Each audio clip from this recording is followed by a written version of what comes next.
Papworth forms the centre of the new biomedical campus, and I think the oval form is very distinctive and provides a focus to this new master plan.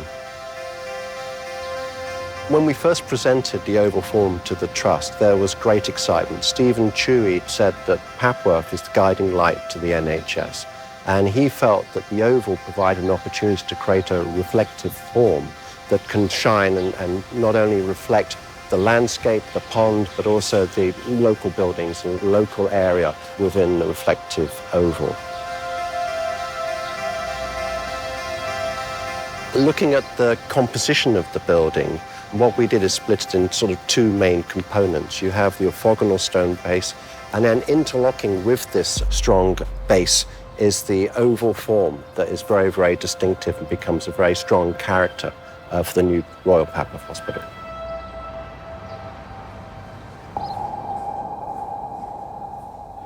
When we first started to design the new hospital, we had all of our design meetings at the original hospital, which is on a beautiful parkland setting.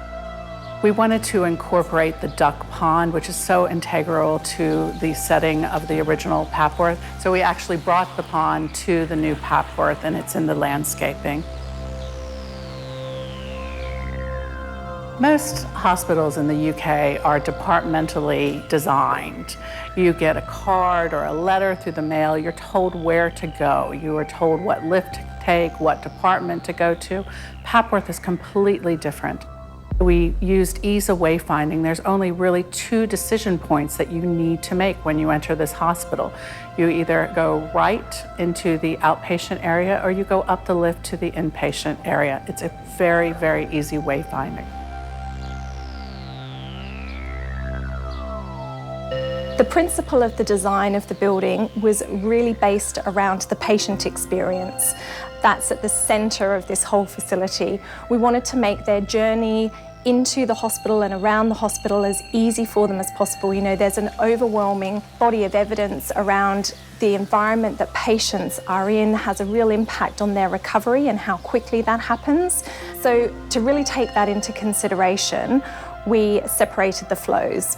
And that meant that we took the patient flows, the public flows, the staff and the facilities management flows, and we tried to keep them as separate as possible.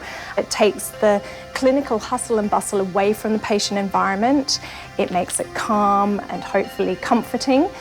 But it also means that the clinicians are able to do their job in a very efficient environment. Their travel distances are reduced. It just makes it really easy for people to find their way. We are in critical care at the moment where there is 46 critical care bedrooms, and that's where the sickest patients come straight from theatre to recover. We've provided these beautiful doors in between. They can open up. If a nurse in one room needs to go to the next room to assist the patient, these doors can be opened up and the flexibility is there. We have standardised all the rooms to make sure that it's exactly the same for the staff efficiencies, but also for the patient safety. We help them to design something that would fit any manufacturer that they would choose, and once they've chosen their preferred manufacturer, we then help them to put that into their design. The reason why the Royal Papworth Hospital is placed at the new biomedical campus is primarily its synergies with research institutes that formulate around in the master plan. And effectively, we consciously wanted to make connectivity through the buildings, providing linkages not just to the south, but to the north and to the east and also to the west, to actually allow the synergy between researchers and the clinicians working within the hospital. Healthcare is always changing. There's always new technologies, there's new research. And our main philosophy was we really wanted Papworth to be able to adapt and change over time. Some of the things that we did was we broke down the departmental boundaries of the hospital. No longer do doctors have their own offices in the clinics, and they don't have their own domain. The clinics are shared amongst all the disciplines. So if one day, if they need more consultant exam rooms, they can actually borrow it from another clinic.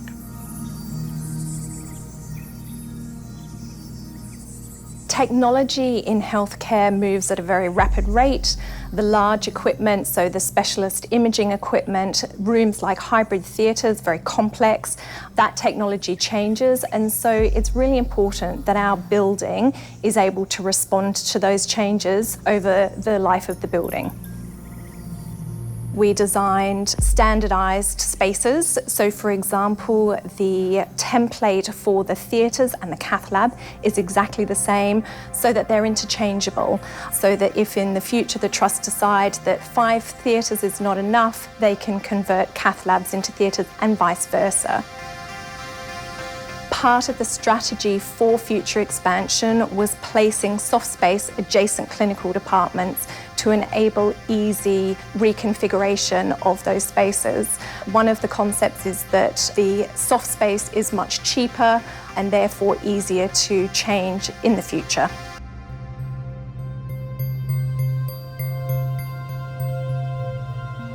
If you are a regular patient at Papworth, you're very ill. So it's a very stressful time for your family, and we've tried to keep the patient and their families in mind with our design. But also for the staff, they do an amazing job saving lives, and we're hoping not only to improve their work environment, but also the way they work. It is amazing to be standing in this atrium. This has taken 9 years of my life. It's been a personal commitment. One of the wonderful things about being a healthcare designer is that you actually give back to the community. It's really amazing to be at Royal Papworth a few days before it happens. After working 9 years on this project, it's great to be here and finally see it come to life. It's overwhelming. I put so much of myself into this building. I worked with such a talented team of people, and I'm so proud of it. It's beautiful. Well, I think what's very exciting for me, particularly working on Papworth, is that Papworth has been defining and leading light of medical research and phenomenal medical breakthroughs. And as such, it's been constantly in the news. And I can always remember as a small boy hearing about Papworth, and it really has formed the consciousness of the nation. So to be able to be part of the team to work on this building is just phenomenal. And to think that we've provided a new home for Royal Papworth. It's a place where they're going to be for many years, and a place that I think is going to be part of the public consciousness in terms of the great work they would be doing in the next 30, 40, 50 years. It's phenomenal.